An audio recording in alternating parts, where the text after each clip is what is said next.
नमस्कार सभी को। आप सभी का बहुत-बहुत स्वागत है। आज हमारे साथ जुड़े हैं प्रशांत पांडे जी और इनका मैं परिचय देना चाहूँ। ये वर्तमान में centre for Hindu identity studies CHIS के निदेशक हैं, डायरेक्टर हैं। ये लगभग 2 दशकों से पत्रकार भी रहे हैं। कई राष्ट्रीय अंग्रेजी समाचार पत्रों के लिए कार्य किया है इन्होंने। एक चर्चित पुस्तक बीबीसीज़ ट्रू लाइज़ इसके ये सह-लेखन इसके ये सह-लेखक भी रहे हैं। तो आपका सर बहुत-बहुत स्वागत है आज के हमारे इस पॉडकास्ट में। धन्यवाद रवि जी, धन्यवाद रवि जी। तो सर सबसे पहला तो एक मूल प्रश्न ही है कि इसकी वास्तविक माँग कहाँ से उत्पन्न हुई? मतलब ये जो यूजीसी गाइडलाइन की जो हम बात करते हैं, क्या ये सामाजिक आवश्यकता रही, कोई राजनीतिक दबाव दिखता है या कोई संगठित लॉबी है? आपके विचार से यह क्या है? जी। जी, इन चीज़ों को अगर आप देखेंगे तो करीब-करीब 20 वर्षों का एक आर्क दिखेगा इस पर्टिकुलर डिमांड में जो यूजीसी 2026 के रेगुलेशंस आए हैं। आपको ध्यान होगा कि इसके पहले यूजीसी 2012 के रेगुलेशंस आए थे। उसका भी अपना एक इतिहास रहा है। तो लगभग 20 वर्षों का एक आर्क रहा है और इसको संक्षेप में मैं आपको बता देता हूँ कि 2006-7 में जब एचआरडी मिनिस्ट्री ने ओबीसी रिजर्वेशन एजुकेशनल इंस्टीट्यूशंस में करने की पहल शुरू की, तो एम्स में और कुछ आईआईटीज़ में, लेकिन मुख्यतया एम्स में, जो दिल्ली का एम्स है, उसमें एक बड़ी लंबी स्ट्राइक हुई करीब-करीब 1 महीने की और रेज़िडेंट डॉक्टर्स ने स्ट्राइक कर दिया कि साहब हम इसको नहीं स्वीकार करेंगे और इस तरह की बातें होने लगी। समाचार पत्रों में रिपोर्टें आने लगी कि सब घेटोइज़ेशन हो रहा है, सारे जो एससी, एसटी और बाकी लोग हैं, वो लोग एक हॉस्टल में रह रहे हैं भय के कारण और इस तरह की बातें हुई। तो जब ये घटना हुई और फिर 1 महीने बाद लगभग जो है स्ट्राइक खत्म हुई, उसके बाद तत्कालीन मनमोहन सिंह सरकार ने एक थोराट कमेटी बनाई। सुखदेव थोराट कमेटी, उस समय सुखदेव थोराट जी जो हैं वो यूजीसी के चेयरमैन थे और इस बात को पता लगाने के लिए बनाया कि वाक़ई क्या कास्ट बेस्ड डिस्क्रिमिनेशन है एम्स में? क्योंकि कई स्तर पे एलिगेशंस लग रहे थे। तो 2007 के अंत और 8 के शुरुआत में थोराट जी ने एक रिपोर्ट दी उनकी कमेटी ने और उन्होंने कहा कि हाँ, एम्स में कास्ट बेस्ड डिस्क्रिमिनेशन बहुत ज़्यादा है और उसमें फिर वो ये बात मात्र ये नहीं थी कि आप जाति सूचक शब्द किसी को कहा जा रहा है या जात के आधार पर जो है उनको कहीं क्या कहते हैं एकोमोडेशन में कोई डिस्क्रिमिनेशन हो रहा है। वो कह रहे हैं कि दाखिला तो हो जाता है क्योंकि कंपटीशन से होना है, रिज़र्वेशन है, उसकी अपनी मिनिमम एलिजिबिलिटी है वगैरह-वगैरह। लेकिन उसके बाद जहाँ इंटरनल मार्क्स की बात आती है, जहाँ इंटरनल असेसमेंट की बात आती है, जो एक इंटरपर्सनल रिलेशन है, वहाँ है इस तरह की बहुत सारी उन्होंने बातें लिख दी। उसके बाद यूजीसी ने कहा कि भई तब इसका आगे क्या किया जाए? तो उसी के एक तरीके से आगे जब प्रक्रिया बढ़ी 2012 में एक यूजीसी गाइडलाइंस बने ठीक इसी नाम से, जो equity in higher educational institutions. इन जो प्रावधान आए, ये जो इनमें ज़्यादातर जो बातें कही गई वो कुछ 2-3 पॉइंट्स में छोटे-छोटे बता देता हूँ, कि इसमें एक एंटी डिस्क्रिमिनेशन ऑफिसर होना था। जैसे हर विद्यालय में हर हर उच्च शिक्षण संस्थान में ऐसा एक ऑफिसर होना था और अगर किसी को लगे कि भाई उसको कास्ट बेस्ड स्लर या कास्ट बेस्ड हरासमेंट हो रहा है तो वो उसको जाके कंप्लेंट कर सकता था और कंप्लेंट करने के बाद वो एक कमेटी बनती जिस जो कि आगे की कार्यवाही करती। तो इस तरह के और भी कुछ कुछ प्रावधान थे। 2016 में रोहित वेमुला की डेथ होती है, जिसको कि काफ़ी आपको सबको पता होगा, बहुत बढ़ा-चढ़ा के भी मतलब इसको पेश किया गया। यहाँ तक कि तत्कालीन एचआरडी मिनिस्टर रहीं स्मृति ईरानी जी, उन्होंने कहा कि उनके सर्टिफ़िकेट्स में कुछ इश्यूज़ थे और बहुत सारी बातें हुई। और 2017 या 18 में एक और स्टूडेंट की डेथ हुई, पायल तडवी की। उसमें भी कहा गया दोनों ही मामलों में कि ये कास्ट बेस्ड डिस्क्रिमिनेशन की वजह से हुआ है। इसके बाद जो है 2019 में रोहित वेमुला जी की माताजी और पायल तडवी की माताजी राधिका वेमुला और आबेदा तडवी, ये जो हैं वो सुप्रीम कोर्ट जाती हैं और कहते हैं ये लोग सुप्रीम कोर्ट से याचिका दायर करके रिक्वेस्ट करते हैं कि जो यूजीसी 2012 के गाइडलाइंस हैं वो ठीक से फॉलो नहीं हो रहे हैं। या तो वैसे कुछ कमिटी या ऐसा कास्ट डिस्क्रिमिनेशन ऑफिसर ये सब कुछ वहाँ एस्टैब्लिश नहीं किया गया है, या जहाँ एस्टैब्लिश किया गया है वहाँ पे उसका पालन नहीं हो रहा है ठीक से। और ये भी कहा गया कि साहब कास्ट के आधार पर जो डिस्क्रिमिनेशन है वो बढ़ रहा है। कुछ फिगर्स दी गई कि 118% का मामले बढ़े हैं, ठीक है। जब उनको देखा गया कि भाई एक्चुअल फिगर्स कितने हैं, तो 114 या 174 कुछ ऐसा नंबर था, उससे बढ़ के 300 हुए थे, 300 साढ़े 300। तो अब उसको कह दिया गया कि साहब 100% से ज़्यादा, और 118% सेंसेशनल फिगर लगता है। मतलब ये 2 करोड़ स्टूडेंट्स के बीच में आप बता रहे हैं जितने स्टूडेंट्स लोग पढ़ते जी, हैं जी, जी, भारत में, जी, उसमें ये जी, 300 केस हुए। ओके। जी। जी। जी। तो ये पिटीशन पड़ी रही, फिर 2025 में 25 के शुरुआत में सुप्रीम कोर्ट ने यूजीसी को कहा कि भाई कुछ करिए इसका। तो यूजीसी ने एक ड्राफ्ट पॉलिसी, एक ड्राफ्ट रूल्स जो है रिवाइज़्ड डाल दिया, ओपन पब्लिक कंसल्टेशन के लिए। तो इसमें कम से कम 2 ऐसे संगठन संगठन तो नहीं, 1 संगठन और एक जो पार्लियामेंट्री स्टैंडिंग कमिटी है। इन दोनों की बात जब ये रेगुलेशंस आए हैं तब सामने आई है कि एक all India OBC students association है। उसने कहा कि उन्होंने एक विस्तृत अपना पिटीशन, अपना ज्ञापन जो है यूजीसी की कमिटी को दिया, जो ड्राफ्ट रूल्स तैयार कर रही थी, और कहा कि इसमें सिर्फ एससी एसटी तक ही नहीं ओबीसी को भी शामिल करना चाहिए। यही संस्तुति, यही अनुशंसा पार्लियामेंट्री स्टैंडिंग कमेटी के अध्यक्ष जो दिग्विजय सिंह जी हैं, उनकी अध्यक्षता की जो कमेटी है, उन्होंने भी यही रिकमेंडेशन दिया। ये आया है करीब-करीब आई थिंक दिसंबर के आसपास, नवंबर-दिसंबर 2025 में। इन दोनों, ये तो दोनों मिल गए कि ठीक है, 2 लोगों की बात आई कि इन लोगों ने अपनी पिटीशन डाली या अपनी तरफ से अनुशंसा की कि ओबीसी को लाया जाए। क्योंकि मुख्य बात इसमें ये थी, वो थोड़ा-सा रह गया कि जो राधिका वेमुला और पायल आबिदा तडवी की पिटीशन थी, उसमें यह कोई नहीं कहा गया था कि ओबीसी को भी इंक्लूड किया जाए। ठीक है? उसमें ये कहा गया था कि जो सिविल सोसाइटी है उसको इस मामले से जोड़ा जाए, और पुलिस को सेंसिटाइज़ किया जाए, या इस तरह की बातें। और एक और उन्होंने कहा था कि अगर कोई उच्च शिक्षण संस्थान यह पालन नहीं कर रहा है, यदि इन नियमों का पालन नहीं कर रहा है, तो उनको जो है किसी प्रकार का दंड हो। जैसे कि उनकी फंडिंग रोक दी जाए, उनके कुछ रिकॉग्निशन कैंसल कर दिए जाएँ, इस तरह का। तो ये तो आ गया कि भाई ओबीसी हो। अब मज़ेदार बात जो सबसे एक जो बात सबको खटकी कि जो ड्राफ्ट था उसमें एक प्रावधान था कि अगर कोई फ़ॉल्स कंप्लेंट करता है ना? तो उसको जो है आर्थिक दंड उसके ऊपर लगाया जा सकता है। तो वो एक एक प्रकार का सेफगार्ड था कि जो मोटिवेटेड एक्शन हो इस तरीके का, कि मतलब मालूम है कि हमें कोई उसका कॉस्ट नहीं पड़ेगा, तो हम कुछ भी किसी से भी जाके शिकायत कर दें। फिर कुछ 2-3 ऐसे थे, जैसे मोबाइल स्क्वाड्स की बात थी कि ये चलेंगे, अब ये कैंपस में चलेंगे या फ्लाइंग स्क्वाड की तरह रहेंगे, ये बहुत क्लियर नहीं था, लेकिन मोबाइल स्क्वाड्स की बात थी। इक्विटी कमिटी की बात थी कि साहब, ये ड्राफ्ट रूल्स की बात कर रहा हूँ जो 2025 में जो पब्लिक हुई थी। इक्विटी कमिटी की बात थी जिसमें सभी ही वर्ग थे, लेकिन जनरल वर्ग या ऐसी अनरिजर्व्ड कैटेगरी का नाम ही नहीं लिया गया था। मतलब जो कमिटी बनेगी उसमें एससी, एसटी, ओबीसी इन सब के रिप्रेजेंटेटिव्स रहेंगे, लेकिन बाकी और कोई नहीं रहेगा। तो बचा कौन? ऑब्वियस है। जब फाइनल हुए ड्राफ्ट, जब 13 जनवरी 2026 को, तो उसमें फॉल्स कंप्लेंट वाला जो प्रोविज़न था, जो प्रावधान था, उसको हटा लिया गया। अब ये किसी को नहीं समझ में आ रहा है कि भई ये कैसे हुआ? ओबीसी का तो चलो इंक्लूज़न आ गया, है ना? अच्छा, इसको लीड कौन कर रहा है इस पिटीशन को? तो इस पिटीशन को लीड कर रही हैं इंदिरा जयसिंह। इंदिरा जयसिंह, और मतलब कहना पड़ेगा कि वो उस इकोसिस्टम से आती हैं जो इस तरीके के सोशल मुद्दे उठाते रहते हैं न्यायालय के सामने। एज ऑफ कंसेंट पे भी उनका पिटीशन है, जिसके बारे में बीच में अभी चर्चा चली थी, मेरे ख्याल जुलाई-अगस्त में। अभी उसमें भी स्थितियाँ शांत हैं। तो जो मतलब ये एक संक्षेप में मैंने दिया कि लगभग आज हम 2026 में हैं।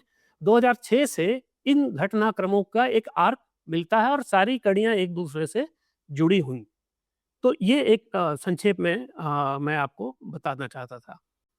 देखिए, अ, इतना तो तय है कि जैसे ओबीसी का मैंने बताया, 2 एग्ज़ाम्पल आ गए कि एक अ, अब उसको पॉलिटिकल पार्टी हम नहीं कह सकते क्योंकि पार्लियामेंट्री स्टैंडिंग कमेटी है या पार्लियामेंट्री कमेटी की अनुशंसा है। तो उसमें तो हम ये नहीं कह सकते कि किसी एक पॉलिटिकल पार्टी की बात है, लेकिन उसके अध्यक्ष एक पर्टिकुलर पॉलिटिकल पार्टी से थे, ठीक है? दूसरा, जो एआईओबीसी एसए है, यानी कि all India OBC students association, इसके आप देखेंगे तो ये अपने वेबसाइट पे वो छत्रपति शिवाजी को भी आइकन बनाते हैं अपना, पेरियार को भी बनाते हैं, ज्योतिबा फुले को भी बनाते हैं। तो ले, और यहाँ मैंने इंदिरा जयसिंह जी की बात की। तो ले दे के अगर आप देखेंगे तो एक प्रकार की कोई लॉबी है जो कि इस तरीके के मांगों को उठाती रहती है ना? तो इसमें यदि हम ये कहें कि समाज से आ रहा है, तो ये तो ठीक नहीं लगता, क्योंकि जो लोग अभी नुमाइंदे बने हैं, है ना? हमारे समाज की एक बड़ी समस्या ये है कि जो आम समाज है ना? आम समाज अपने अपने जीवन में मगन है या अपने जीवन में स्ट्रगल कर रहा है, रोज़मर्रा की जो जो भी चीज़ें हैं, ठीक है? लेकिन समाज के नाम पर राजनीति या समाज के नाम पर ये संगठित लॉबी वाला जो काम है, ये कुछ और लोग कर रहे हैं।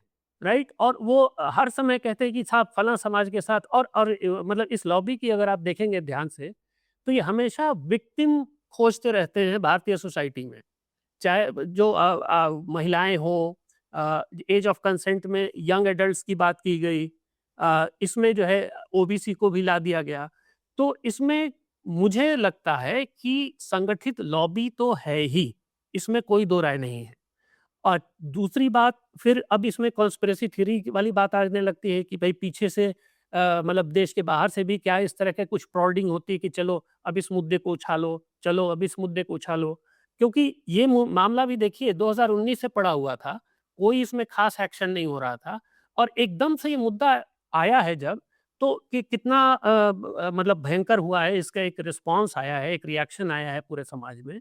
और इसी तरीके से आज से 4-5 महीने पहले, 6 महीने पहले जुलाई में एज ऑफ कंसेंट का जो मुद्दा था, उसका अगर आप ट्रैक देखेंगे, तो वो 2012 की एक पिटीशन थी जो बिल्कुल अलग किसी कारण के लिए थी। 2012 में एक पिटीशन फाइल की गई थी। वो इसलिए बता रहा हूँ कि मतलब जो आपके दर्शक हैं और श्रोता हैं, वो समझें कि कब किन मुद्दों को और कानून के ज़रिए कैसे किसी मुद्दे को पब्लिक डोमेन में लाया जाता है। तो 2012 में निपुण सक्सेना का मामला था, और निपुण सक्सेना की याचिका सिर्फ़ इतनी थी कि जो पॉक्सो एक्ट होता है, जो बच्चियों को जो सेक्स ऑफेंडर्स के लिए, protection of children against sexual offenders, उ उस एक्ट के अंतर्गत जो बच्चियाँ पीड़ित हो रही हैं, उनकी पहचान किसी न किसी मीडिया आउटलेट से उजागर हो रही है, जो कि सुप्रीम कोर्ट की गाइडलाइंस के अगेंस्ट है।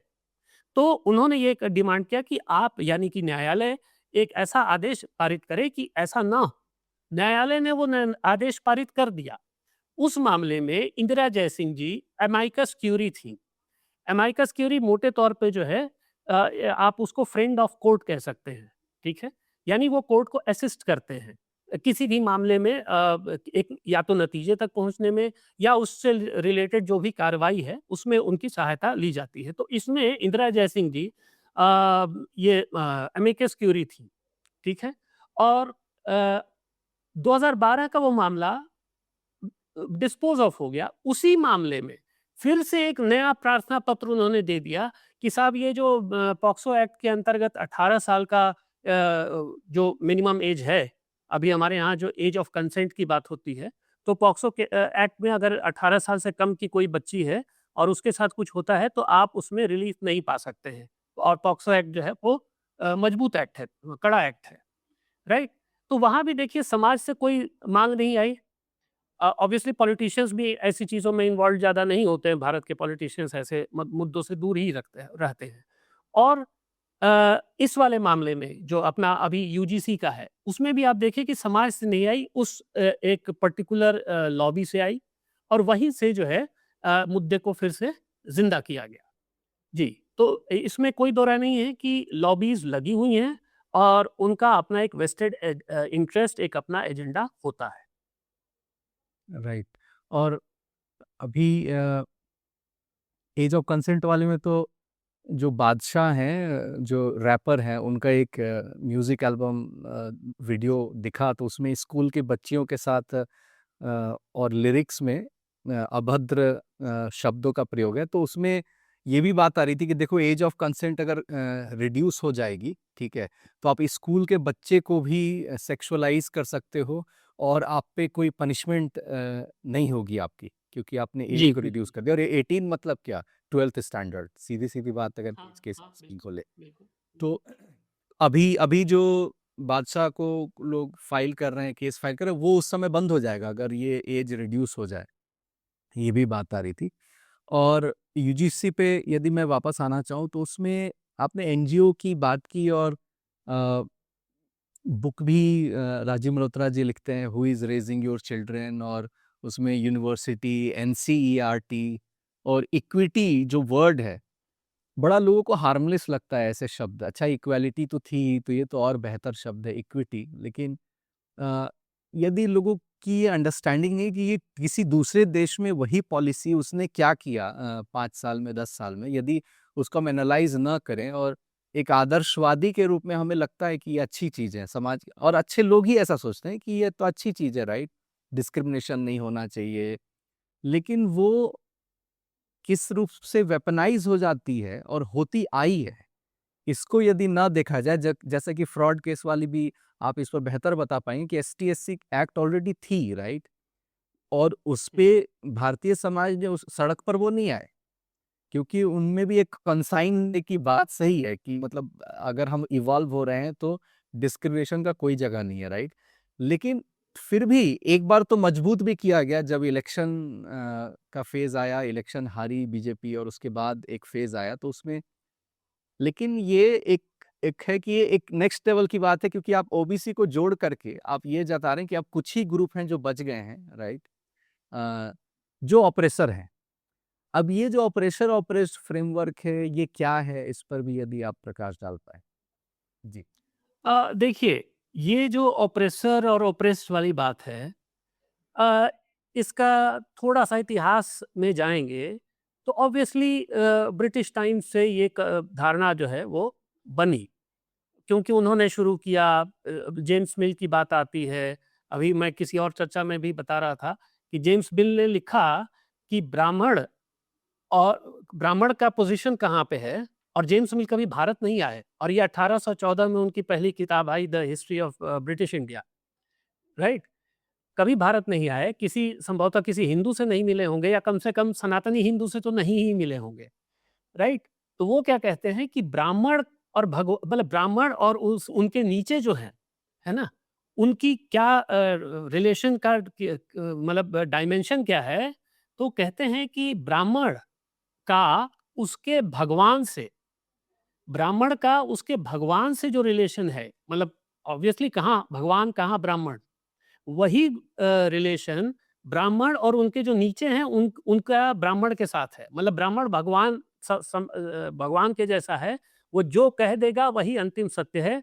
और उसका जो आतंक है, वो लिखते हैं कि जो आतंक है वो ऐसा ही सोसाइटी का है, जो सोसाइटी बहुत ही रूडिमेंटरी हो, बहुत ही प्रिमिटिव हो। जैसे वो हम एक इमेजिनेशन करते हैं ना कि प्रिमिटिव सोसाइटी थी, तो जब बिजली कड़कती थी तो वो डर जाते थे और उसको भगवान मान के पूजने लगते थे, राइट? तो वही वही धारणा वो ब्राह्मणों के बारे में लिखते हैं। फिर जेम्स मिल की बातें हमारे हिस्ट्री बुक्स, सिलेबस और सब में आ गई, और हमने उसको आत्मसात कर लिया। फिर वर्ण सिस्टम को हायरार्किकल बता दिया, फ्रोज़न बता दिया। नालसर की एक हैंडबुक है कास्ट पे, तो मैंने देखा तो मुझे ये लगा बड़ा अटपटा-सा कि उन्होंने ऐसे एक पिरामिडल स्ट्रक्चर में नालसर ने कास्ट रिलेशंस को बताया है कि सबसे नीचे अनटचेबल्स हैं, शूद्र हैं, वैश्य हैं, क्षत्रिय हैं, और सबसे ऊपर ब्राह्मण हैं। ऐसा लगता है कि वो फूड चेन है ना? कि हर्बीवोर है, फिर उसके ऊपर का वो कार्निवोर या ओमनीवोर है, फिर कार्निवोर है, फिर ह्यूमन बीइंग जो है फूड चेन में सबसे ऊपर है, उस तरीके से। और पिरामिड जो है अगर आप देखेंगे, तो पिरामिड बड़ा फिक्स स्ट्रक्चर है ना? इट्स कास्ट इन स्टोन, जैसा हज़ारों सा 5000 साल पहले जैसा था, आज भी वैसा ही है। लेयर्स दिखते हैं, और उसको आप हिला नहीं सकते। तो जब आप इस तरीके की चीज़ें अपने लॉ बुक्स में डाल देंगे, अपनी लॉ यूनिवर्सिटी के हैंड बुक्स में डालेंगे, तो आपने ब्रिटिश का जो एफर्ट था कि क्रिएट हो इस तरीके का एंटी ब्राह्मणिज्म या जो कि अल्टीमेटली एंटी हिंदुइज्म ही है एंटी ब्राह्मणिज्म देखने में लगता है, लेकिन अल्टीमेटली एंटी हिंदुइज्म है। लेकिन आपने उसको और कंटिन्यू कर दिया और उसको जो है सॉलिडिफाई कर दिया।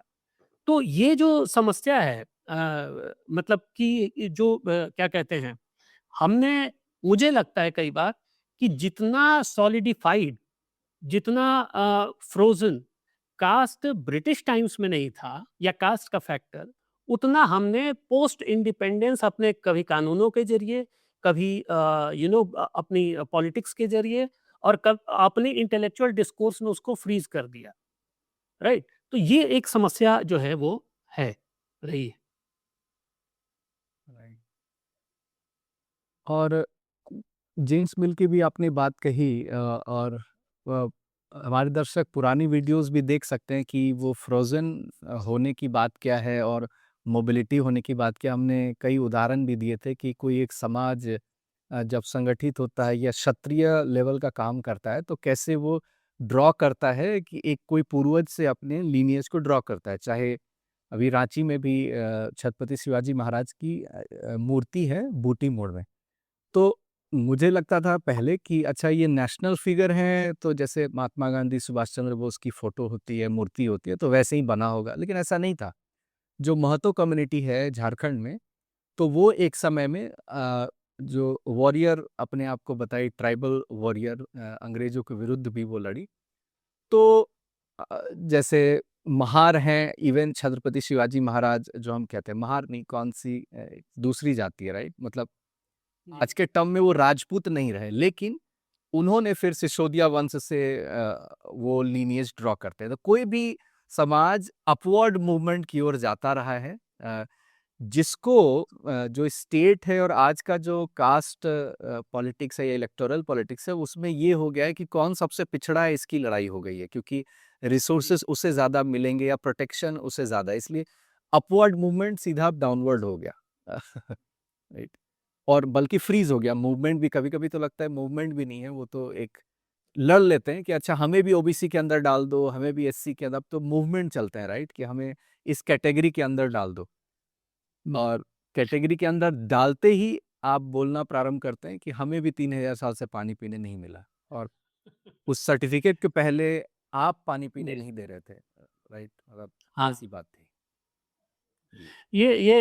मतलब ये जो दुष्यंत जी की वीडियो थी, आप मैंने देखा था आप ही के चैनल पे, उन्होंने बड़ा सही कहा था कि जो 3000 साल जो कह रहा है कि तुमने पानी नहीं पीने दिया, है ना? वो फिर वो पलट जाता है जब उसका गुट चेंज हो जाता है या अलग राइट। किसी के, हाँ, ये सर्टिफ़िकेट में आ जाता है, किसी कैटेगरी में चला जाता है। ये मतलब ऑन अ लाइटर नोट कुछ-कुछ वो पॉलिटिक्स वाली हालत है कि कोई है जो एक पार्टी में है, कुछ कह रहा है, लेकिन दूसरी पार्टी में चला गया तो उसकी आइडियोलॉजी वगैरह सब कुछ बदल जाती है और बदल जाता है। मतलब वो उसी रंग में रंग जाता है। तो ये है, और एक और चीज़ है अ बैकवर्डनेस, मतलब ये जितना मैंने अभी तक एक्सप्लोर किया, क्योंकि हम भी इस इशू को जो है कोर्ट में तो हम लोग हैं ही, मतलब सरयू ट्रस्ट के राहुल दीवान जी हैं, उन्होंने कोर्ट में इसको यूजीसी रेगुलेशंस को चैलेंज किया जिसके बेसिस पे स्टे आया, तो वो तो है ही।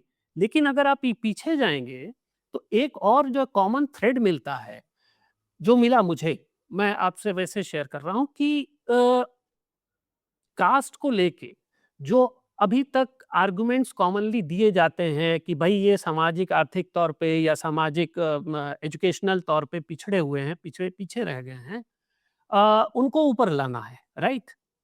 लेकिन अगर आप देखें इवन इंग्लिश ब्रिटिश पीरियड में जो ये स्टेट्स होते थे, जैसे अपने ये ट्रावेनकोर वाले हैं साउथ में, इन्होंने एक रिजर्वेशन से संबंधित एक कमिटी बनाई, और कमिटी इस डिमांड पर बनाई कि ये बात हुई कि साहब इनके जितने भी गवर्नमेंट सर्विसेज हैं, उनमें सिर्फ प्रीडोमिनेंटली ब्राह्मण ही क्यों हैं, राइट?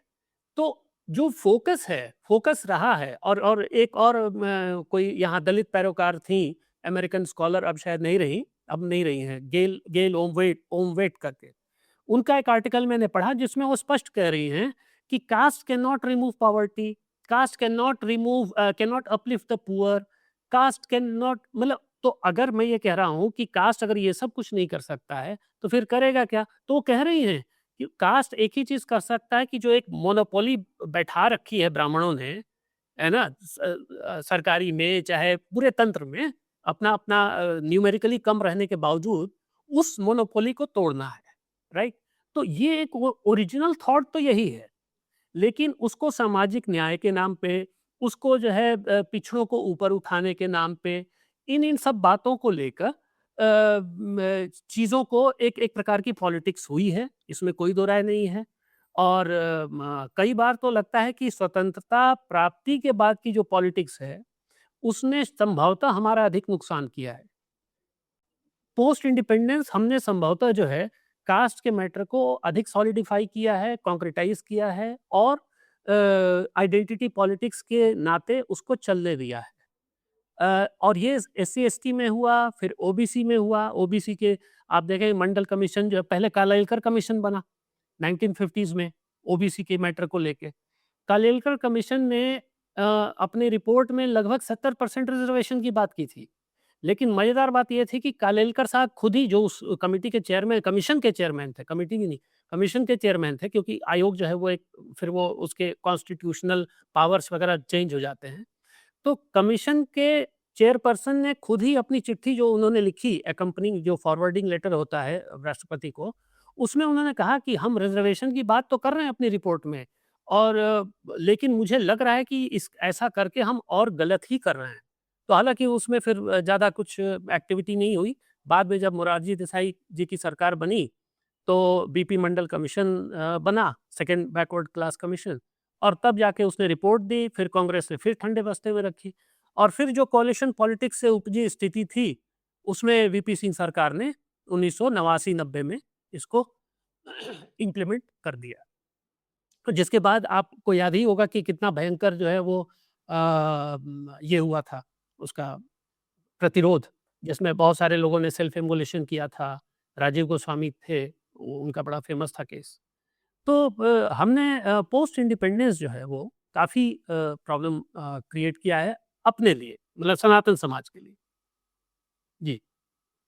और आपको क्या लगता है कि ये जो कानूनी प्रक्रिया है, इसका तो दुरुपयोग कर रहे हैं पॉलिटिकल बेनिफिट के लिए, ऐसा भी आपको लगता है? मतलब दिखा रहे हैं कि हाँ, हम सोसाइटी के लिए भला कर रहे हैं, लेकिन कुछ एक मिसयूज़ ऑफ मतलब लीगल प्रोसीडिंग्स अगर यदि आप कहें, तो ऐसा कुछ पैटर्न दिखता है कि इसको किसी और को लाभ मिल रहा है, वो किसी और लक्ष्य से उस चीज़ को लाना चाह रहे हैं, ऐसा भी लगता है आपको?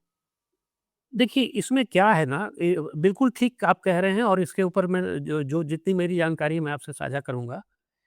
एक जो चीज़ हमको समझनी पड़ेगी, मतलब सनातन के तौर पर, या एक एक समाज, एक जागरूक समाज के तौर पर, कि कानून जो है ना, कानून का एक रोल होता है।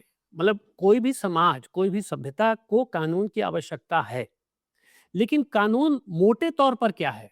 वो मोटे तौर पर कानून एक बाउंड्री सेट करता है। कानून का, किसी भी कानून का लैंग्वेज क्या होता है कि भाई आप ये नहीं करिए, अगर आप ये करेंगे तो आपको ये दंड मिलेगा, ठीक? मान लीजिए मर्डर की बात है, तो कि आप मर्डर मत करिए, मर्डर करेंगे तो आपको आजीवन कारावास होगा, फांसी होगी, राइट? तो कानून प्ले में, when will the law come into play? When a murder has happened. जो 302 का पहले आईपीसी में था, बीएनएस में सेक्शन चेंज हो गया होगा ऑब्वियसली। लेकिन जैसे 302 का मैं उससे बात कर रहा हूँ कि अगर मैंने किसी का मर्डर नहीं किया, तब तक मेरे ऊपर ना फांसी, ना आजीवन कारावास की तलवार लटकेगी, तब तक तो नहीं, राइट? तो कानून कोई भी तभी प्ले में आता है जब ऑलरेडी चीज़, मतलब when a line has been breached, ठीक है? और उसका एक डिटरेंट इफ़ेक्ट होता है कि भाई लोग सोचते हैं अरे नहीं, रेड लाइट जंप कर जाएँगे तो चालान हो जाएगा, ठीक है? चलता है। लेकिन रेड लाइट जंप करने तक ही सीमित नहीं है ना। एक रेड लाइट से दूसरे रेड लाइट तक में 4 लेन में, 5 लेन में गाड़ियाँ चल रही हैं। कोई बाएँ से दाएँ जा रहा है, कोई दाएँ से बाएँ जा रहा है, कोई सीधे जा रहा है, कोई धीरे जा रहा है, कोई पीछे हॉर्न बजा रहा है। पूरा एक एक्टिविटी हो रहा है, राइट? अब उस बाउंड्री के अंदर चूंकि हो रहा है तो उसमें पुलिस ज्यादा कुछ नहीं करती है ना? लेकिन अब आप कहेंगे कि कानून को इतना माइक्रोस्कोपिक बना दो कि लेन में भी चलना है, एक ही स्पीड मेंटेन करनी है, नाप के 5 मीटर की दूरी बना के चलनी है आगे वाली गाड़ी से, तो पहले तो इन्फोर्स कहाँ से करिएगा? और नॉर्मली ऐसे होता नहीं है, क्रिकेट का गेम है, बाउंड्री के अंदर हो सकता है कि बॉल बाउंड्री क्रॉस भी ना करे और बैट्समैन 4 रन दौड़ जाए, क्योंकि फील्डर वहाँ नहीं पहुँच पाया, पहुँचा तो गिर गया है, व्हाटएवर, ठीक है? तो कोई भी चीज़ लॉ जो है ना, लॉ की अंडरस्टैंडिंग और होता क्या है कि एक पूरी लॉबी रही है। जो लॉबी की हम लोग बात कर रहे थे, ये लॉबी जिसको हम सिविल सोसाइटी या जो खुद को सिविल सोसाइटी कहती, ये लॉबी ने कुछ-कुछ चीज़ों में अपना अस्तित्व खोजा है नंबर 1, और उसके वजह से कानून के पूरी ट्रायजेक्टरी को इम्पैक्ट किया है। जैसे महिलाओं का कानून हम देख लें। महिलाओं का कानून में दहेज की सबसे पहला कानून जो बना मेजर, वो दहेज का था 1960s में। उस समय कोई अब डेटा खोजिए जल्दी मिलता ही नहीं है कि भाई ऐसी क्या आवश्यकता आ गई कि एकदम से जो है वो आवश्यकता पड़ गई कि नहीं दहेज बहुत बड़ी समस्या है और इसके ऊपर कानून बनना चाहिए। चलो भाई बन गया, कुछ 5,000 या 10,000 ऐसे फाइन वाइन था, वो सब हो गया। 80s तक आते-आते कहा गया कि नहीं, नहीं ये कानून तो कारगर हो ही नहीं रहे हैं, और फिर वो एक एक पर्टिकुलर कुछ इंसिडेंट्स हुए जो ब्राइड बर्निंग वाली बात आई, राइट? तो उसको और कड़ा किया गया। फिर 498 ए आया कालांतर में, 304 बी जो सारा दहेज का और ये सब आया। 2005 में, अब सोचिए कितना लंबा आर्क है, 60s से शुरू हो रहा है, हम 2005 में आ गए हैं, ऑलमोस्ट 40-50 इयर्स का अब पूरा आर्क है ये। 2005 में आता है domestic violence act, right? Domestic violence act कहता है कि आप अपनी पत्नी पे शाब्दिक, मानसिक, शारीरिक, फाइनेंशियल, मतलब इतना उसको ब्रॉड बेस कर दिया कि अगर किसी किसी भी तरह का हिंसा उसको लगता है और वो कंप्लेंट करती है तो आपके खिलाफ मामला दर्ज हो जाएगा। फिर आप जो है अपना करते रहिए जो करना है। तो 2005 की बात है। अब हम जब आ रहे हैं 2026 में, अगेन 20 इयर्स का एक बीच में वो निकला। तो आप देखें पिछले 5-7 सालों में ये बात बहुत प्लेटफ़ॉर्म्स पे आती है, सोशल मीडिया प्लेटफ़ॉर्म्स में आती है, न्यूज़ में आता है, सरकारी रिकॉर्ड्स में आ चुका है कि इस लॉ का मिसयूज़ हो रहा है, राइट? एनसीआरबी के का डेटा हम लोगों ने एक और हम लोग खोज रहे थे कुछ और, तो वहाँ मिला कि 5 साल में 2018 टू 2022, 5 साल में एनसीआरबी का डेटा कहता है कि 60,000 केसेस को पुलिस ने खुद ही बंद किया है। ये जो महिलाओं से अपराध वाले हैं, 498 ए, 304 बी, डीबी एक्ट, इस तरह की चीज़ें। जो ये एससी एसटी वाला है, वो भी आप देखें कि इसकी ट्रैजेक्टरी भी लगभग सेम रही है। जैसा मैंने बताया, पहले डायरेक्टिव प्रिंसिपल से फंडामेंटल राइट्स में ले आए, एससी एसटी आ गया। अब एससी एसटी का रिजर्वेशन चल रहा है, कोई विशेष उसमें ये नहीं था। आगे चल के 80s में, 1987 में ये कहा गया कि साहब एससी एसटीज़ के खिलाफ बहुत एट्रॉसिटी हो रही है और कुछ हो नहीं रहा है, इसके लिए कानून नहीं है। तो फिर एससी एसटी एक्ट बना जो एट्रॉसिटी वाला कानून था। ये आ गया था कांग्रेस के ही टाइम में, 1987 में, उस समय राजीव गांधी थे प्राइम मिनिस्टर, उन्हीं के समय आ गया था, लेकिन ऑपरेशनलाइज़ हुआ वीपी सिंह के समय में, राइट? 89 में। तो अब एससी एसटी एक्ट आज के डेट में हम बात कर रहे हैं कि भाई एससी एसटी एक्ट को वेपनाइज़ किया जा रहा है, राइट? ओबीसी का अगर हम ट्रैजेक्टरी देखें, तो जैसा मैंने कहा कि वो डिमांड थी, कालेलकर कमीशन बना, ठंडा हो गया।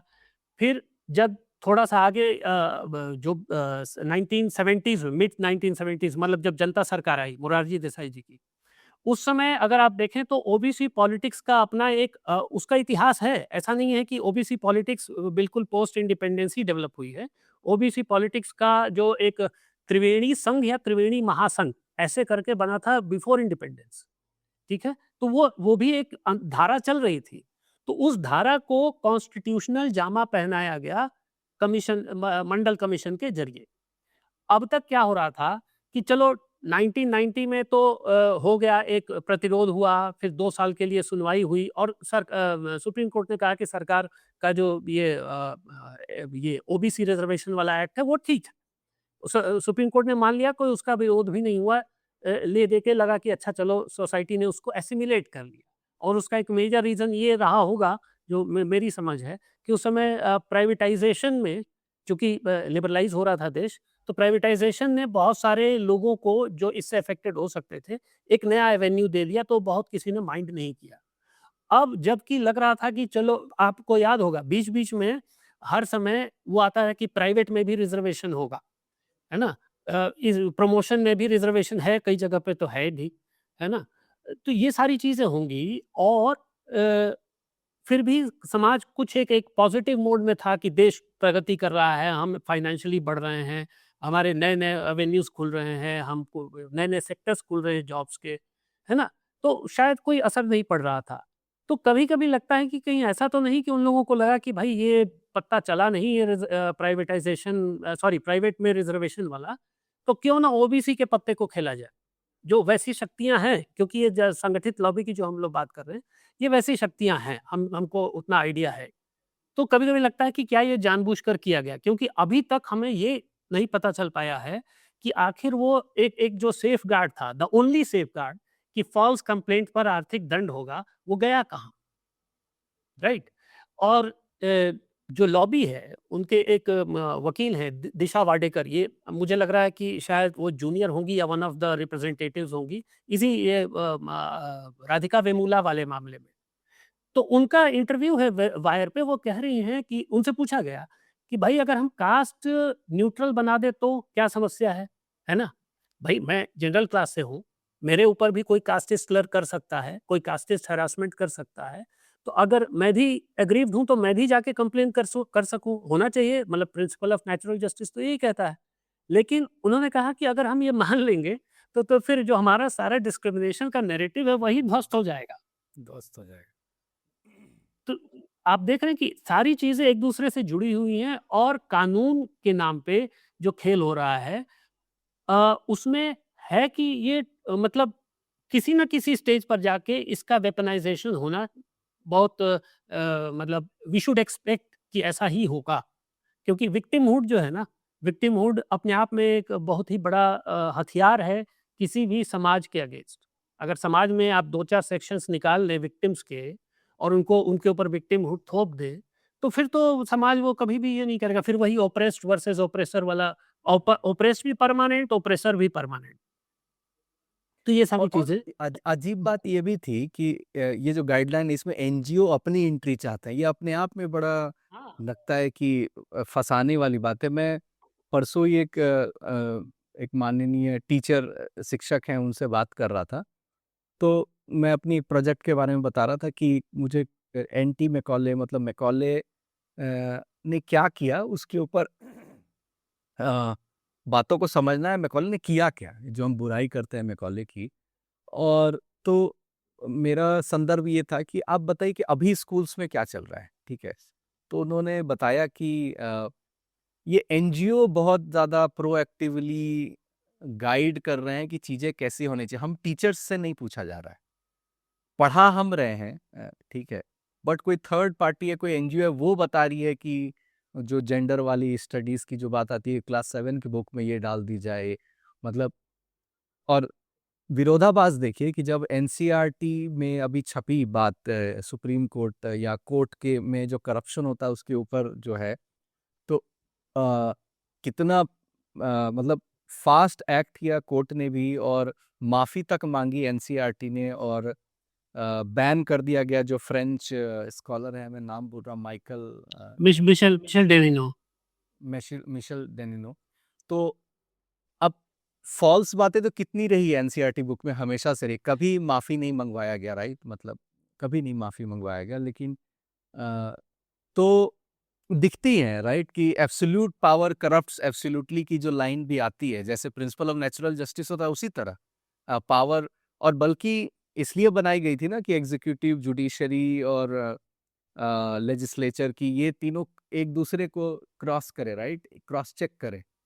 क्रॉस चेक करें, लेकिन यहाँ बैलेंस पर आउट करें। यहाँ बैलेंस आउट करे, तो यहाँ पर कोर्ट भी कभी कभी दिखता है कि दी रियल ओजी फासिस्ट, राइट, कि कुछ भी अपने ऊपर एक आरोप तक नहीं आने देना चाहते, और बैन बैन वाली परंपरा तो हमने इमरजेंसी के बाद तो सुनी ही नहीं थी भारत में कि बैन भी किसी स्कॉलर को, किसी इंटेलेक्चुअल को बैन कर दिया जाए।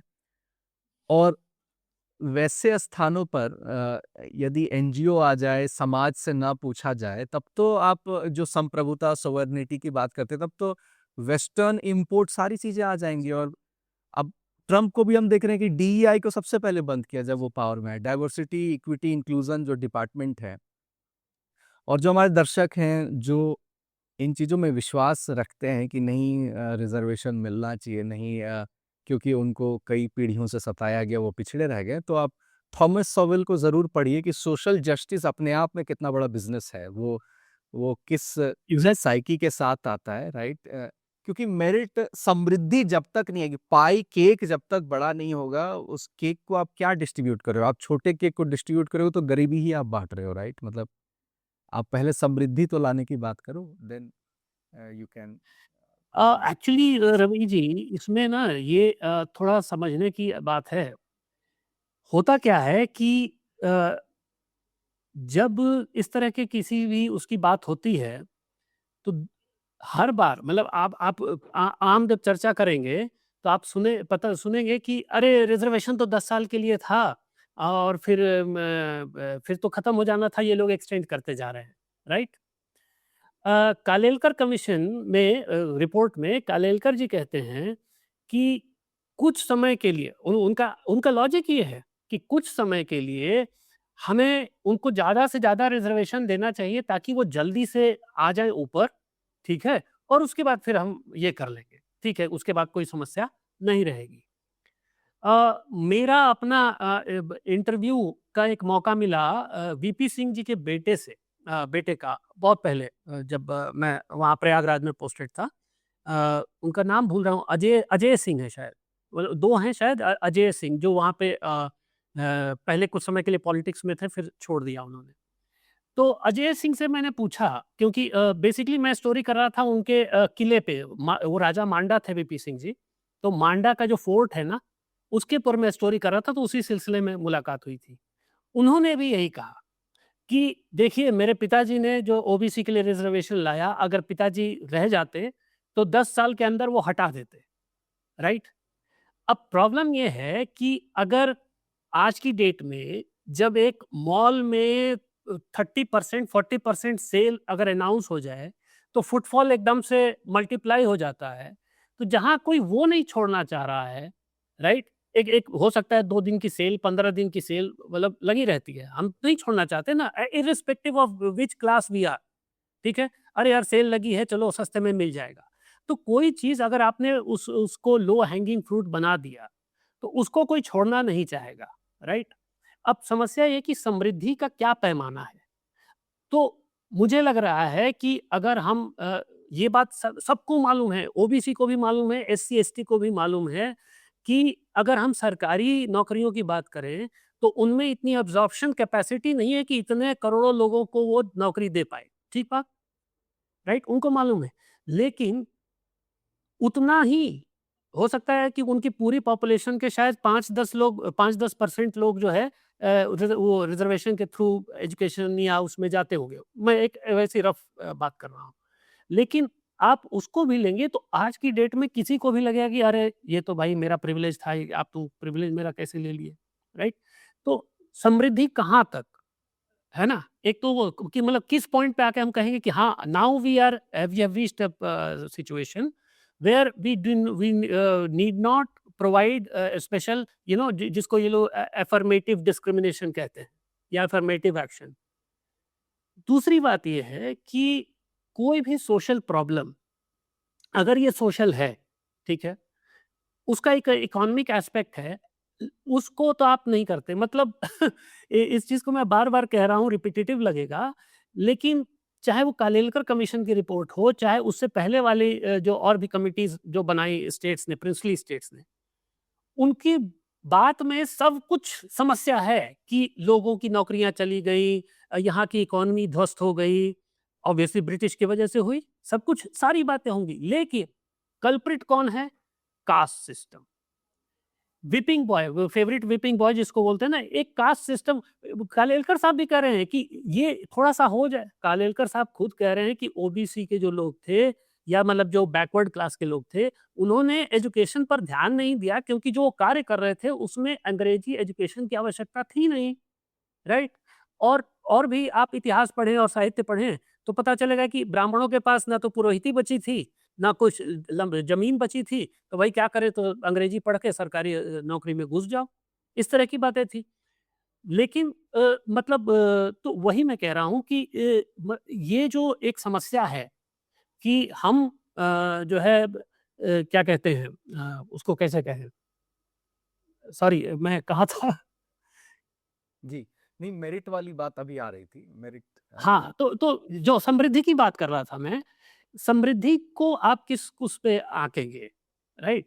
और एक टेंडेंसी है कि ब्लेम करेंगे तो हम एक एक हमारा खाँचा बना हुआ है, वही ब्लेम होगा, वही उसी का हम रिफ़ॉर्म करेंगे, जो भी करेंगे, लेकिन उसकी आड़ में सब कुछ हो रहा है। चाहे वो आइडेंटिटी पॉलिटिक्स हो, चाहे वो समाज को लड़ाना हो, सब कुछ उसी के आड़ में हो रहा है।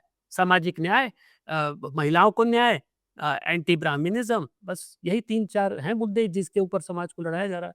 और जब समाज लड़ेगा तो ऑब्वियसली फिर हिंदू जो यूनिटी रिक्वायर्ड है to deal with the other existential crisis, जो एक हिंदू जो फेस कर रहा है सिविलाइजेशनल क्राइसिस या dangers from other civilisational you know theologies, तो वो जो है कैसे लड़ेगा, तो आपस में लड़ाई रखो, है ना? जी। राइट। और इसी सीक्वेंस में मेरा जो आखिरी प्रश्न होगा वो ये होगा कि क्या आपको लगता है कि जो यूजीसी गाइडलाइन का जो प्रतिरोध है वो वीक रहा, या इंटेलेक्चुअल मतलब जो प्रोनेस है या लोगों की आपको कमी दिखती है जो इस पे विचार दे पाएँ, इसको रिब्यूटल इस पर दे पाएँ? मतलब इन दोनों को यदि आप समराइज़ कर पाएँ जाते-आते? जी। जी। देखिए, समस्या ये है कि अगर आप देखें, और ये खतरनाक है, जो मैं मतलब देखा मैंने, ऐसा लगने दिया जा रहा है या ऐसा दिखाया जा रहा है, बात तो है यहाँ न्याय की, है ना? प्रिंसिपल क्या बोलते हैं उसको? Natural justice, principles of natural justice की, कि भई किसी को भी आप एकदम से अपराधी कैसे बना देंगे, राइट? किसी को भी आप मतलब मतलब you are just one call away from being declared a criminal. UGC के 2026 का अगर रेगुलेशन लागू हो जाए तो उसमें एक प्रोविजन है कि अगर थोड़ा भी पुलिस केस बनने की संभावना हो तो एक हेल्पलाइन होगी, वहां आप कॉल कर दीजिए, 24 आवर्स में पुलिस के पास कंप्लेंट चली जाएगी और पुलिस को कंप्लेंट रजिस्टर करके एफआईआर वगैरह दर्ज करनी पड़ेगी। तो आप सोचिए कि you are just one call away from being declared an at least an accused if not a convict, ठीक है? और स्टूडेंट लाइफ में एक एफआईआर जो है किसी के करियर को, किसी के जीवन को बर्बाद कर सकती है, राइट? तो इस तरह की बातें हो रही हैं, है ना? अब इसमें जो कानून की जो बात है, एक बार फिर से जरा सा रिपीट करेंगे, मैं थोड़ा वो थॉट जी, मतलब थ्रेड मिस किया क्या? एक एक तो ये है कि इसका जो प्रतिक्रिया है समाज को और जोर-शोर से करनी चाहिए थे, या अभी हाउस अरेस्ट वाली भी जो बात है, अजीत भारती जी को हाउस अरेस्ट कर दिया गया और 19 मार्च भी आने वाला है, तो आई थिंक इस पर और ज़्यादा क्लैरिटी आएगी कि अब आगे इसकी ट्रैजेक्टरी क्या है। और उसी में एक प्रश्न ये था कि क्या इंटेलेक्चुअल प्रोनेस या इसको रिब्यूटल देने वाले ऐसे लोगों की कमी दिख रही है जो इस चीज़ को बेहतर ढंग से काट पाएँ, इसके फॉल्ट लाइन, इसकी कमियों को उजागर कर पाएँ? जी। देखिए, वही मैं कह रहा था कि जो जनरल क्लास से हुआ क्या है कि जब ये आया, मैं एक हाइपोथेटिकल बात कर रहा हूँ। एक सिचुएशन आप इमेजिन करिए कि इस तरह की चीज़ आई। अब ये मैं मान नहीं सकता कि ओबीसी जो भी पढ़ा लिखा है, जो भी थोड़ा भी समझदार है, वो ये नहीं समझ रहा है कि ये प्रावधान जीसीस के लिए, जनरल क्लास के लोगों के लिए बहुत ही खतरनाक है। ओबीसी समझ रहा होगा, कहीं न कहीं उसको आइडिया है ना। वो भी तो हम जो सोशल मीडिया या जो चीज़ हम देख रहे हैं या समझ रहे हैं, वो भी कम से कम वो तो देख ही रहा है वो। एससी-एसटी को भी पता है, राइट? लेकिन जो रिस्पॉन्स आया है, वो जनरल क्लास का आया है। जबकि वही वहीं से मैंने शुरू किया था कि मामला है जस्टिस का, मामला है न्याय का, न्याय के सिद्धांत का, राइट? लेकिन ऐसा होने दिया जा रहा है कि जनरल क्लासेस बहुत नाराज़ हैं, ठीक है? अब इसका एक पॉलिटिकल रंग हो गया है कि जनरल क्लासेस बहुत नाराज़ हैं और वो जो राजनीति पार्टी है उसको किसी को नुकसान पहुँचाएँगे या पहुँचाने की बात कर रहे हैं, राइट? अब इसमें क्या हुआ है कि सरकार ने अपना रुख ना स्पष्ट किया, कुछ बोला ही नहीं, एकदम चुप्पी साधे हुए है। तो जब इतना ज़्यादा कम्युनिकेशन एवरीडे हो रहा है और आप एक भी लाइन नहीं बोलेंगे, तो फिर आपके नियत पर शक करना कोई बहुत आश्चर्य की बात नहीं है, कि भाई आप क्यों चुप हैं? एक एक कम से कम अब संसद चल रही है, कुछ तो बोल दीजिए, राइट? एक तो वो बात। दूसरी बात, आप अब जब मतलब एक तरफ हम अभी मिशेल डैनिनो में सर्वोच्च न्यायालय की बात कर रहे थे, लेकिन अगर यहाँ कोई प्रदर्शन या कोई भी अपनी बात रखना चाह रहा है पीसफुल तरीके से और आप जो है हाउस अरेस्ट करके और ये करके वो करके आप उसको दबा दिए या दबाने का प्रयास कर रहे हैं, ये सोच के कि चलो मुद्दा खत्म हो जाएगा या मुद्दे को ही दबा दिया जाए, कुछ करेंगे नहीं करेंगे वो अलग बात है। अब इसमें हुआ क्या कि ultimately the loser will be Sanatan as such. Sanatan समाज will be the ultimate loser. है ना? हो क्यों? क्योंकि अब ये तो एक आ गया जानबूझ के, ये इतना तो क्लियर है ना कि जिसने भी वो प्रावधान हटाए, जो मतलब सब कुछ दे देते, कम से कम फॉल्स कंप्लेंट वाला भी देते ना, उसमें रहने देते, तो शायद इतना जो है बवाल ना मचता। उन्होंने वो भी हटा दिया कि एकदम से मतलब आपके पास अब मतलब मतलब एक कुछ भी नहीं है आपको अपने सेफगार्ड के लिए, राइट? तो इतना तो तय है कि ये जानबूझकर किया गया है। अब इसमें कौन लोग हैं, समितियों में कौन लोग हैं, एनसीईआरटी में किस तरीके के लोग बैठे हुए हैं, है ना? सॉरी, यूजीसी में किस तरीके के लोग बैठे हुए हैं, इन पर भी प्रश्न है। और अगर ये ऐसा कर रहे हैं तो यूजीसी ऑटोनोमस बॉडी ज़रूर है, लेकिन क्या मंत्रालय को बिल्कुल भी हवा ही नहीं है? और नहीं है तो ये गलत बात है। मंत्रालय कुछ तो सोचेगा, या इवन पीएमओ की बात कर रहा हूँ कि पीएमओ को आइडिया, ये तो बहुत ऐसी चीज़ है जो कि कम से कम पॉलिटिशियन तो मिस नहीं कर सकता। अगर वो राइट। मतलब अवेयर है किसी चीज़ को लेके, तो पॉलिटिशियन तो जानता है इन सब चीज़ों की अहमियत, राइट? मेरा ये कहना है कि अगर हम कल को, अब ठीक है 19th को हियरिंग आ रही है, देखते हैं सुप्रीम कोर्ट क्या कहता है। लेकिन सुप्रीम कोर्ट मान लीजिए 2-3 ऑप्शंस हैं। सुप्रीम कोर्ट कहेगा वापस लो, इन टोटो कहेगा वापस लो, फिर से बना के ले आओ। या कहेगा कि जो है चलने दो, या पार्शियली मॉडिफाई कर सकता है, ठीक है? और उसके अलावा मतलब मोटे तौर पे ये 2-3 ऑप्शंस दिखते हैं सामने। ये होने के बाद तीनों ही जो उनके निर्णय हैं, है ना? हम उसको सेकंड गेस या मतलब पहले से उसको गेस नहीं कर सकते। लेकिन 3 जो ऑप्शंस हैं, अगर इन तीनों ऑप्शंस में से कोई भी ऑप्शन आएगा, तो उसके बाद की राजनीति क्या बंद हो जाएगी? उसके बाद उसके बाद अगर मान लीजिए पूरा मान लेता है, तो दूसरा पक्ष खड़ा हो जाएगा और उसने तो ऑन रिकॉर्ड धमकी दी है कि हम तो सड़क पे आएँगे जी। पार्शियली मॉडिफाई करता है तो भी क्या इसका वेपनाइज़ेशन नहीं होगा? और अगर पूरी तरह अ, वापिस कर देता है, तो जो उनके समर्थक हैं या उनके पैरोकार हैं, वो कहेंगे देखो जी जनरल क्लास तो आपकी उन्नति नहीं चाहता, आपका राइट्स नहीं चाहता, राइट? तो जो इकोसिस्टम चलाते हैं, उनको पता है मुद्दे को कैसे ज़िंदा करना है। ये मुद्दा तो सुषुप्त था ना, कोई नहीं पूछ रहा था, किसी हम लोग को भी नहीं पता था। अचानक से आ गया और तब जो है फायर फाइटिंग शुरू हुई। तो मेरा कहना ये है कि आपको कहीं न कहीं कम्युनिटी के लेवल पे संवाद शुरू करना पड़ेगा। अगर आप नहीं कर रहे हैं, रीथिंक करना पड़ेगा इस पूरे इश्यू को। क्योंकि हम आम तौर पर फँस जाते हैं कि सुप्रीम कोर्ट ने गलत किया, फलाँ सरकार ने गलत किया, फलाँ नेता ने गलत किया, ठीक है? अब हमने बताया आपको कि 1950 में पहला अमेंडमेंट आया जो कि ये फंडामेंटल राइट हो गया और उसके बाद एसटी-एसटी रिज़र्वेशन शुरू हुआ। 2018 में मोदी सरकार ने जो एंटीसिपेटरी बेल एससी-एसटी एक्ट वाला था मामला, उसमें जो सुप्रीम कोर्ट ने कहा कि भई इसका दुरुपयोग हो रहा है, तो एंटीसिपेटरी बेल और प्रारंभिक जाँच की प्रावधान होना चाहिए। सरकार ने उसको भी पलट दिया, क्योंकि उस समय चुनाव-वुनाव थे, हालाँकि चुनाव हार भी गए, प्रदर्शन हो गए। सुप्रीम कोर्ट के इस निर्णय के विदिन 14 डेज़ प्रदर्शन हुए और किसने कराया ये पता ही नहीं चला। मतलब उस समय की आप खबरें पढ़िए कि व्हाट्सएप फॉरवर्ड से जो है आया और देश में 1 दर्जन लोगों की डेथ हो गई। जो हिंदी बेल्ट के राज्य थे मैक्सिमम, राजस्थान, मध्य प्रदेश, यूपी और शायद छत्तीसगढ़ भी, मतलब अलग-अलग जगहों पे हिंसा हुई, प्रदर्शन हुई और लगभग 12-14 लोगों की डेथ हो गई। तो अगर कोई समाज है, ठीक है, जो कि इस छोटी सी, मतलब एक्चुअली अगर देखें तो इनॉक्युअस था।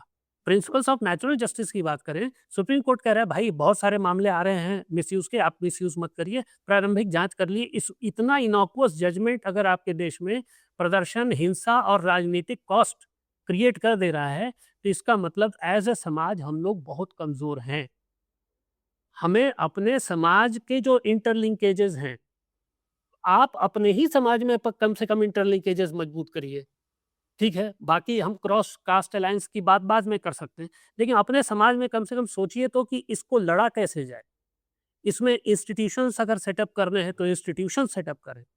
इसमें जो है और जिसको हम बैकडोर डिप्लोमेसी बोलिए या जो बोलिए, कि भाई बात तो करो कि भाई इस तरीके से तो हम कब तक लड़ते रहेंगे? और लड़ेंगे तो ऑब्वियसली हम किसी न किसी के मतलब एजेंडा के शिकार बन जाएँगे और उसमें फॉरेनर्स को फ़ायदा होगा, क्योंकि उन लोगों ने बहुत अपने गुर्गे बैठा रखे हैं यहाँ पे देश में। Right, right.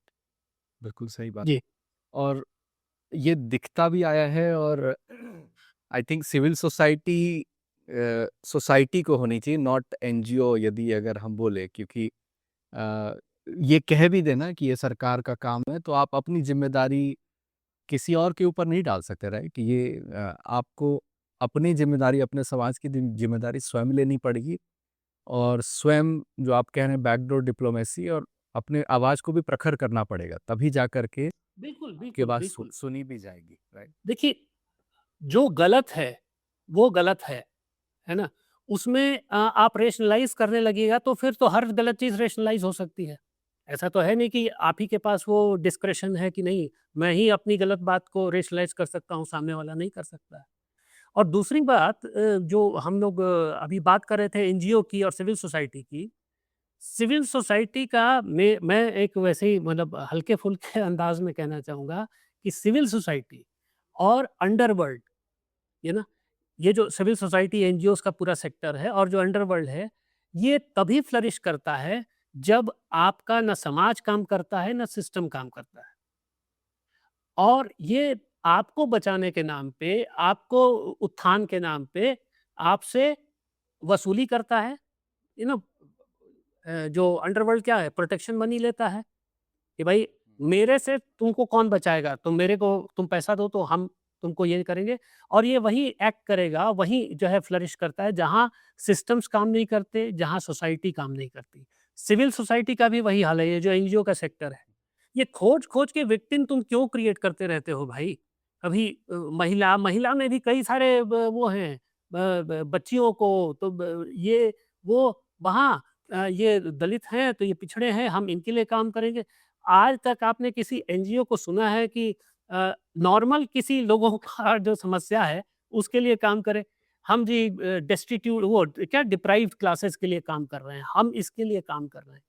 और इनका अगर आप देखें एनजीओ का, जैसे मतलब अंडरवर्ल्ड में भी बहुत पैसा होता है, इलीगल होता है, वो सब लोग जानते हैं। और जैसे-जैसे टेक्नोलॉजी चेंज हुई है तो उन्होंने अलग-अलग तरीके अपनाए हैं। जैसे गेमिंग ऐप्स के ज़रिए और ये सब करना, बाहर बैठ के जो है यहाँ चलाना। बैठा उनका गैंग गैंग लीडर बाहर बैठा रहता है और यहाँ पे आके किसी को धमकाएँगे, किसी पे गोली चलाएँगे। एनजीओ भी लगभग-लगभग वही काम कर रहा है। वो तो ऑलमोस्ट लाइक बॉडी मतलब सॉरी कॉर्पोरेट की तरह काम करता है। और उसके मतलब it works like a transnational corporate. और इसमें यूरोप और अभी तो हम लोग अभी पीछे अगर आप देखेंगे पिछले कुछ वर्षों का जो विमर्श रहा है, तो फोर्ड फाउंडेशन, अमेरिकी कुछ एनजीओज़, जॉर्ज सोरोस, इसकी हम लोगों ने काफ़ी बात की। लेकिन यूरोप के जो एनजीओज़ हैं, उसके बारे में हम लोगों ने अभी ज़्यादा बात नहीं की है, तहकीकात भी नहीं की है। तो उनको भी एक्सपोज़ करना पड़ेगा क्योंकि ये जो जेंडर इक्विटी वाला है ना, सॉरी अपना ये जेंडर फ्लूइडिटी वाला, इसमें बहुत सारी जो कमिटी बनी थी, उसमें बहुत सारे लोग उन्हीं कुछ एनजीओज़ हैं, कुछ इंटरनेशनल अलायंसेज़ हैं, उन्हीं से या तो इन्फ्लुएंस्ड हैं या उन्हीं के पार्ट रहे हैं या फंडेड होते हैं। इस तरीके से वो काम करते हैं और फिर हर जगह कहते हैं कि जी हम सिविल सोसाइटी के बिना काम नहीं होगा। they love when the society fails to address its own issues. They love it. तो जब तक हम ये नहीं समझेंगे और इसके ऊपर एक्ट नहीं करेंगे, समझ अब तो मुझे लगता है कि समझने का जो स्टेज है वो एक स्टेज हम लोग आगे चले गए हैं, हम लोग को एक्ट करना पड़ेगा। जी। राइट, बिल्कुल सही बात। तो सर बहुत गहन चर्चा हुई, बहुत आनंद भी आया आज का जो विषय था, और ये केवल ये यूजीसी तक सीमित हमने नहीं रखा, पूरा जो एडवोकेसी है, पूरा जो एक ट्रेल चलता है कि कैसे 40-40, 50-50 साल तक लोग लगे रहते हैं कि इसको कैसे लॉ के रूप में पारित करना, राइट? पहले तो डायरेक्टिव प्रिंसिपल, फंडामेंटल राइट्स ठीक है, वहाँ तक भी ठीक है, लेकिन कानून बन जाए तो वो एक आम व्यक्ति को ज़्यादा प्रभावित करने लग जाता है, हर बिल्कुल, घर को प्रभावित करने लग जाता है। बिल्कुल, और बिल्कुल। एक दूर से अगर ऐसे भी सोचें आप, मतलब अगर किसी को लॉ की भी ना समझ हो, तो एक दूर से भी लगता है कि यूनिवर्सिटी भाई साहब लोग पढ़ने के लिए गए हैं, मतलब। लेकिन एग्ज़ैक्टली। एक दूसरा पक्ष भी है, यूनिवर्सिटी में राजनीति होती है, ठीक है? हाँ। और राजनीति मतलब बल्कि पॉलिटिकल पार्टीज तो पिक भी करती हैं कि तुम भाई कॉलेज में अगर लीडर रहे थे तो तुम्हारा एक रेज्यूमे तुम्हारा बन जाता है, तुम्हारा पोर्टफोलियो बन जाता है। तो ये सारे एक्ट तो बस आप राजनीति का केंद्र और बना रहे हो, मतलब जो ऑलरेडी है पहले से, मतलब यूनिवर्सिटी। बिल्कुल, बिल्कुल, बिल्कुल, बिल्कुल। मैं आपको एक छोटा-सा उदाहरण दूँ, आपने बताया तो याद आ गया। तो ये तब की बात है जब मेरा ना पत्रकारिता से संबंध था, मैं कॉलेज स्टूडेंट था और पढ़ता था। एक बहुत बड़े आर्टिकल मैंने पढ़ा कि कैसे यूपी में जो 2 रीजनल पार्टीज़ हैं, उन लोगों ने पूरे यूपी को के कॉलेजेस को अपना गैंग वॉर का फील्ड बना रखा है। कैसे? कि कोई लड़का है, किसी भी उससे आ रहा है, अब नए-नए हैं, अरे चलो भाई, चलो थोड़ा कुछ दे दिया, कुछ खिला-पिला दिया, तो झंडा लेके तैयार हो गया किसी पार्टी का। जब पता चलता था कि ये यंगस्टर जो है जॉइन कर लिया किसी पार्टी को, तो दूसरी पार्टी वाला उसको मरवा देता था एंड वाइस वर्सा। ये हालत एक समय थी। तो आप सोचिए कि यूनिवर्सिटी में अच्छा, हाँ, पुलिस की बात हो रही थी। ये हम लोग जानते थे जब हम लोग बड़े हो रहे थे, इवन कॉलेजेस में भी और कॉलेजेस के पहले भी, जो भी कॉलेज का होता था, वो ये मान के चलता था कि कॉलेज में पुलिस नहीं आएगी, जब तक कि स्थिति बिल्कुल मतलब आउट ऑफ कंट्रोल ना हो जाए। यहाँ तो आप कह रहे हैं कि मुझे आपकी बात ज़रा-सी लग गई और मैंने कॉल कर दिया पुलिस को, तो अगले दिन जो है पुलिस एफआईआर वेफआईआर दर्ज करने लगेगी। तो पुलिस का आना और ये सिविल सोसाइटी, हाँ, एक और चीज़ याद आ गई, चलते-चलते ये बता दें। इन प्रोविज़न्स में जो लैंग्वेज आप पढ़ेंगे ना, तो ऐसा लगेगा जैसे जो आपने बात कही कि सिविल सोसाइटी को बहुत प्रमोट करना है। जैसे वो कैंपस पे वही सारा अब निर्णय लेने का वो करेंगे। जैसे आप बता रहे थे कि जो आपके टीचर थे, वो कह रहे थे कि टीचर से तो पूछा ही नहीं जाता। तो ये एक अलग टाइप का एक कॉलोनाइज़ेशन हो रहा है, जिससे हमको मतलब बचना ही नहीं है, जिसको ख़त्म करना है। राइट। जी।